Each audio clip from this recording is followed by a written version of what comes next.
Just to give you some context, the Russians have many different Buddhist groups, and so often it seems they'll do things together and they'll ask each group to give something. And so they want to do something for His Holiness's birthday. And so they asked me to speak a little bit about His Holiness. And they gave, I guess, everybody who is doing this, because different people from different groups, questions. So His Holiness's birthday is July 6th, and he will be 86 years old according to the Western calendar. And according to Tibetan, they count your age from the year in which you're conceived. So in Tibetan age, he will be 87. So the first question they asked me to speak on was, how long have I known His Holiness? Now, it's interesting, when I encountered Tibetan Buddhism, I had no idea who His Holiness was. I never heard of him before. I didn't even know the difference between Buddhism and Hinduism. I didn't know anything.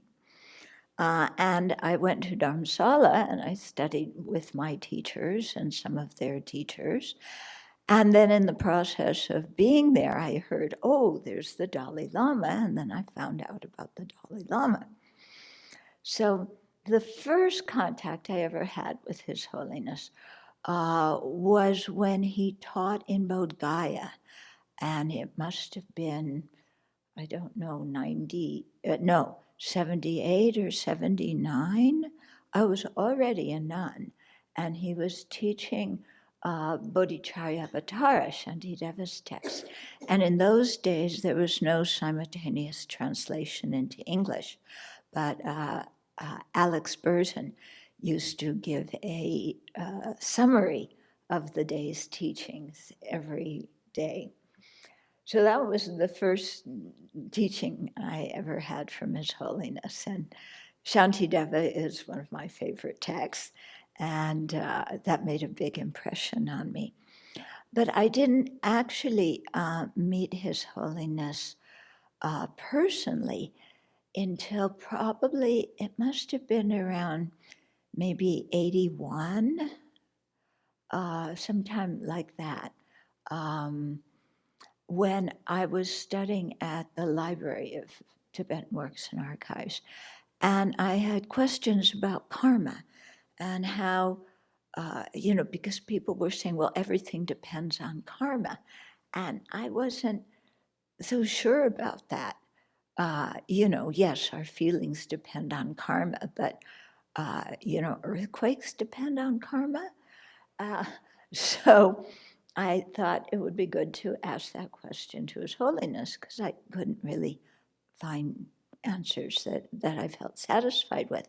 So I requested the private office for an interview. His Holiness was not internationally surrounded by people in those years. So it was fairly easy to get an interview. And I asked my question about karma affecting the physical world and affecting how things are biologically and so on. And he said, wait a minute. And when I had to go out to the waiting room, and he called Venerable Gareth Sparham from the dialectic school next door to come and translate, because I think he wanted a very good translator who spoke good English so he could reply to the questions. He always had a translator there, but, so he called Gareth in, and then I asked my questions and His Holiness answered. And it was, it really settled a lot of my doubts and questions about it. And this interview later became one of the chapters in Samsara, Nirvana, and Buddha Nature about how karma affects the environment. Okay. And then, more interviews and different things happened after that. It happened later. I brought a group of Singaporeans. I didn't bring the group. Only bodhisattvas can bring groups of foreigners to India. I don't have that much compassion. But I was with a group of Singaporeans who came. This must have been in, I don't know, maybe 87 or something. And I had received many teachings from His Holiness in the interim and been on other interviews, sometimes at the end of a retreat or something at Tushita Meditation Center. Then the group would have an interview with His Holiness. So then there were things with Singaporeans. I'd go and so on and so forth. And then, eventually everything that happened with the Library of Wisdom and Compassion.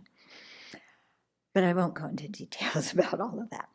Then the next question they asked me was, what kind of impression did he make on you at the first meeting? Well, I was impressed by the clarity of his answer and by the fact that he took my question very seriously. And years later, of course, I was impressed by the fact that he called Venerable Gareth to translate because he wanted to have me understand it. At that time, I didn't understand how things worked, so I didn't realize the importance of what he was doing.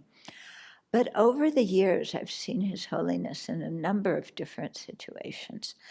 I've seen him, being very compassionate, being very humorous, and also being very serious and scolding people. And his interactions with people have always impressed me as being the right thing for those people at that moment, to being really able to tune in to what was needed. So let me give you a few examples. I went to some of the early Mind and Life conferences, and there was one scientist there who struck me as particularly arrogant. And I really don't like arrogant people. And so this particular scientist had, been to a few Mind and Life conferences, so they knew His Holiness from before. So there was a new conference, and he's coming in, and he just says, "Oh, hello, Dalai Lama," and goes up and, goes to hug His Holiness. And I'm going, don't you realize that's not how you greet the Dalai Lama? He's not your pal. You need to be more respectful, more humble. Of course, I didn't say that. I just sat there and cringed. But His Holiness didn't blink. His Holiness, "Oh, hello, so-and-so, very good to see you." He just took it totally in stride. Yeah, wasn't offended, wasn't like, "Well, who do you think you are acting like that?" Nothing. Yeah, just completely open. So that really impressed me. And in these early dialogues with the scientists, I don't know what it's like now because I haven't been participating, but it really struck me his curiosity about science and his openness to learning about it, and how he would ask questions that were, that really displayed having grasped some of the principles around science. And often, he would ask these questions, and the scientists would go, "Well, we have the same question."